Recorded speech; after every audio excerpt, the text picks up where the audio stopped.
joined today by the 8 times world memory champion, that's Mr. Dominic O'Brien, who is sharing with us some of his hints and tips for incorporating memory into your everyday life. And one of the questions that we've been asked to ask Dominic is, Dominic, the journey method, does that not mean that you have to memorize twice as much information when you're setting it up, because you've got to memorize the stages in the journey and then the information that you're trying to recall?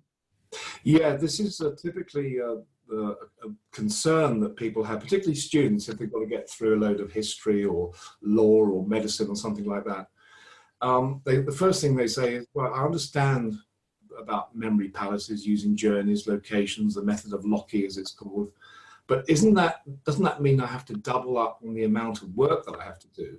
Not only have I got to remember all this new information and put it into some sort of sequence, but I've also got to create these journeys. That really is twice the amount of information. They weren't banking on doing that. So the simple answer is yes, you have to do that. It's not quite twice as much work. It's just a matter of organizing your locations first. Now, if you think about it, if you want to remember everything that you did yesterday, even conversations you had, what do?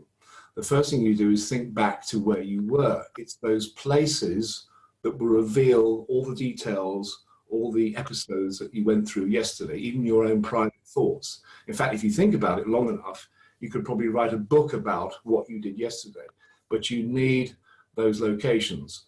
So what we're doing really with the journey method, with memory palaces, organizing locations, it's a type of reverse engineering.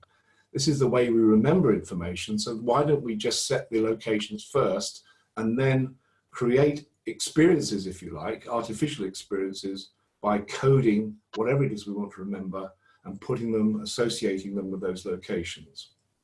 So yeah, it does sound like you're doubling up on the work, but once you've organized those locations, it makes life a lot easier.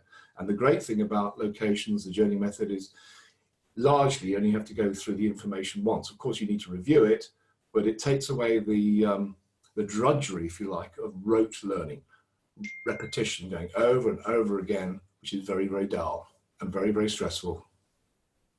And I'm all for learning not being dull and not being stressful.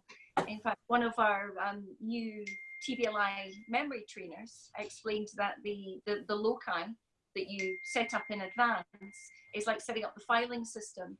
Yes. And it's all organized in advance, so you know exactly where to put the new piece of information in order to retrieve it at the right time, which is a nice image for me to have in my head as somebody who likes to be incredibly well organized. Yes, that's a good way of saying it. So your location, your memory palace is the filing cabinet, and the stages along the way or stops are little files, and they can be as large or as small as you like, depending on the information. Thanks very much, Dominic. That's a really, really clear explanation of why you should just take time to prepare your locations and your routes in advance of wanting to memorize any information. Thank you very much.